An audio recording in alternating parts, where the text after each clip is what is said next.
అందరిలో నాకు నరేందరే కనిపిస్తున్నాడు. ఎందుకంటే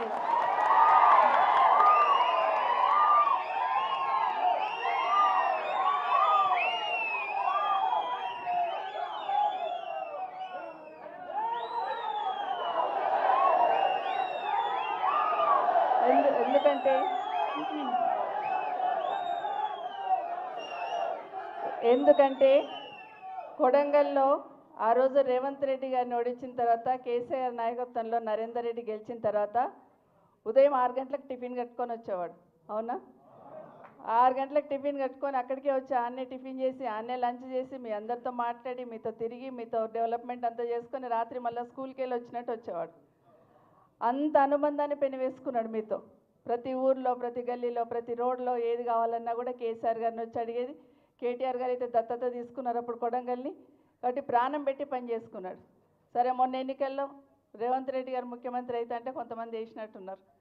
దాంట్లో ముఖ్యమంత్రి అయిన తర్వాత అసలు రూపం దేశపతి గారు చెప్పినట్టు అసలు రూపం చూయించున్నారు. ఇప్పుడు నిజంగానే దేశపతి గారు మాట్లాడినాక ఏం మాట్లాడుతుంది కానీ ఒకటి నాకు ఏమనిపించిందంటే, కేటీఆర్ గారిని అరెస్ట్ చేసి అదే లగచల్ల రైతుల దగ్గరనే పెట్టండి అని చెప్పాడు దేశపతి గారు. నేను మీరు అట్లా గిట్ట పెట్టింది అనుకోండి, వీళ్ళందరూ ఏదో ఒకటి చేసి మేము కూడా వస్తాం కేటీఆర్ పక్కన లోపల పోతే నన్న కూర్చుంటాం కేటీఆర్ పక్కన మేమందరం కూడా. ఎందుకంటే ఈరోజు ఎంతమంది అడుగున అడ్డుకుంటే కూడా, అవునా, పోలీసు వాళ్ళు ఎక్కడ పడితే అక్కడ అడ్డుకున్నారు, అయినా కూడా అక్కడ నుండి పోరాటం చేసి మా నాయకుడి దగ్గరకు వస్తామని మీరందరూ వచ్చి నిజంగానే ఇట్లా ఉండాలి అనేది చూపించున్నారు. మీకు అందరికి ముందు చేతులు జోడించి నమస్కరిస్తున్నాను. సత్యవతి గారు చెప్పినారు ఇప్పుడు నిజంగానే ఆడలతో ఏం చేతనవుతుంది ఆడలతో ఏం చేతనవుతుంది ఒకప్పుడు అనేవాళ్ళు.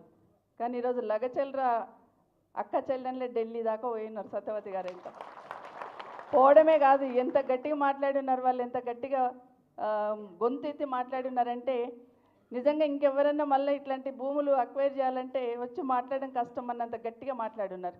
కానీ అన్నీ చూస్తున్నాం. 2 రోజుల నుండి అయితే అసెంబ్లీలో కానీ కౌన్సిల్లో కానీ కేసీఆర్ గారు డైరెక్షన్తో మమ్మల్ని అందరిని పిలిచి ఏదేమైనా అసెంబ్లీలో మాత్రం లగచల్ల రైతుల గురించే కొట్లాడాలా, వాళ్ళ గురించే మాట్లాడాలనే డైరెక్షన్తో 2 రోజుల నుండి కూడా దాని మీదే మాట్లాడే ప్రయత్నం చేస్తూ ఉంటే, నిజంగా నాయకుడు అనేవాడు నిజంగా అక్కడున్న ప్రజల మీద ప్రేమ అనేటోడు ఉండి ఉంటే ఇమ్మీడియట్గా చర్చ పెట్టి మాట్లాడి వాళ్ళకి ఏం కావాలి ఏమి ఇవ్వాలని మాట్లాడేవాళ్ళు. కానీ ఆ దమ్ము లేకుండా ఆ ధైర్యం లేకుండా ఎంతసేపు బీఆర్ఎస్ పార్టీని తిట్టుకుంటూ మాత్రమే అసెంబ్లీ నడిపిస్తున్నారు తప్పిస్తే దాని గురించి మాట్లాడదాము చర్చిద్దామని ఆలోచన ఈ ముఖ్యమంత్రి గారికి లేదు. ఎందుకంటే ఆయన నియోజకవర్గం ఆయన కోట్లేసి గెలిపించిన వాళ్ళు ఈరోజు సమస్యలలో ఉంటే ఆయన ముందుండాల్సింది పోయి తప్పించుకొని తిరుగుతూ ఉన్నాడు. ఇది అందరు చూస్తూ ఉన్నారు. అసెంబ్లీకి అవును 2 రోజుల నుండి మాకు కనిపిస్తలేడు మరి అసెంబ్లీలో. మరి అడుగుతున్నా కూడా మాట్లాడతలేడు. అంటే బయటనేమో రండి చర్చిద్దాం రండి చర్చిద్దాం రండి చర్చిద్దాం అన్నాడు, ఇక్కడ అక్కడ పోతేనేమో అక్కడ 2 రోజుల నుండి కనిపిస్తలేడు. మరి ఏమైనా చర్చిద్దాం అంటే అడుగుతూ ఉన్నారు. అయినా కూడా మీరందరూ కూడా లగచెల్లెలో జరిగిన ఇన్సిడెంట్ సంఘటన ఏదైతే ఉందో దాన్ని దృష్టిలో పెట్టుకొని నిజంగానే అవసరం లేకున్నా కూడా నిర్ణయాలు తీసుకున్న రేవంత్ రెడ్డి లాంటి నాయకుడిని ఎట్లా బుద్ధి చెప్పాలనేది రాష్ట్ర ప్రజలందరూ కూడా ఈరోజు ఆలోచిస్తున్న సందర్భంలో మనకు కేసీఆర్ గారి నాయకత్వంలో కేటీఆర్ గారు గట్టిగా నిల్చొని, ఇంతకుముందు దేశపతి గారు చెప్పారు కదా ఎందుకు పంపిస్తారు కేటీఆర్ గారిని జైలు కంటే, గట్టిగా మాట్లాడుతున్నాడు కదా, ఒక చెంప కాగానే ఒక చెంప వాయిస్తున్నాడు, ఇటు తిరగంగానే ఇటు కావదలుగుతుంది. ఏం చేయాలో అర్థమైతే లేదు, ఏం చేయాలో అర్థం కాక లోపలనే కూర్చుని పెడదామని చూస్తూ ఉన్నాడు. అందుకే అంటున్నా, ఆయన ఒక్కటి లోపలికి పోతే 1000 మంది లోపలికి పోతారు ఏదో ఒకటి చేసి. అది మాత్రం జరుగుతూ ఉంటుంది. ఇప్పుడే నేను కేటీఆర్ గారిని అడుగుతున్నా, ఇప్పుడు నేను అక్కడ నుండి వస్తూ ఉన్నాను రింగ్ రోడ్ మీద, మీరేమో దేశంలో ఎక్కడ లేని విధంగా వాకింగ్ ట్రాక్ చేస్తున్నారు, అదేమో సైక్లింగ్ది మనం చూస్తాం. రింగ్ రోడ్ పక్కన ఒక సైకిల్ ట్రాక్ చేస్తున్నారు సోలార్ది పైన వేసి, అది పీకేస్తున్నారు. ఇప్పుడు అరే ప్రాణమంతా కలకలైంది, అరే దేశంలో ఎక్కలేని విధంగా మన రాష్ట్రంలో ఉండాలని కేసీఆర్ గారి నాయకత్వంలో కేటీఆర్ గారు చేస్తే దాన్ని పీకేస్తున్నాడు. అంటే ఆనవాళ్ళు తీసేస్తారట, కేసీఆర్ గారు ఆనవాళ్ళు తీసేయాలని ఒక్కొక్కటి మొదలు పెడతా ఉన్నాడు. అది ఎవ్వరి తరం కాదు. తెలంగాణ అనే పదం పలికిన రోజులు కేసీఆర్ గారి పేరు అట్లనే ఉంటుందనేది వాస్తవం. మరొకసారి మీ అందరికీ కూడా ధైర్యంగా ఉందాం. మళ్ళీ ఖచ్చితంగా వచ్చేది బీఆర్ఎస్ పార్టీనే, మళ్ళీ అక్కడ గెలిచేది కూడా నరేందర్ రెడ్డిని, మీరే గెలిపిస్తారు.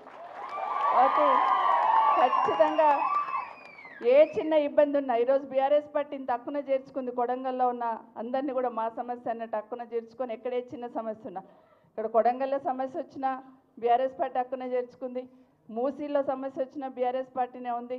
అదే కాకుండా హైడ్రా అంటే కూడా బీఆర్ఎస్ పార్టీనే ఉంది అనేది ఎక్కడున్నా ఏ సమస్య ఉన్నా కేసీఆర్ గారు ఖచ్చితంగా ఉంటారు అని ఒక భరోసా మన రాష్ట్రంలో కల్పించున్నారు. ఖచ్చితంగా నరేందర్ రెడ్డి కానీ మిగతా రైతు సోదరులందరూ ఇప్పుడే చెప్పున్నారు కదా, కనీసం గుండె నొప్పి వచ్చిందంటే కూడా హాస్పిటల్లో తీసుకుపోయి ట్రీట్మెంట్ ఇవ్వకుండా ఆ పేషెంట్కి కూడా బేడీలేసి చైన్ బట్టి బెడ్ మీద కూర్చోబెట్టున్నారు. అంత దౌర్భాగ్యమైన పరిస్థితుల్లో మానవత్వం లేకుండా చేస్తున్న ఈ ప్రభుత్వాన్ని ఖచ్చితంగా గద్దె దింపుదామని తెలియజేసుకుంటూ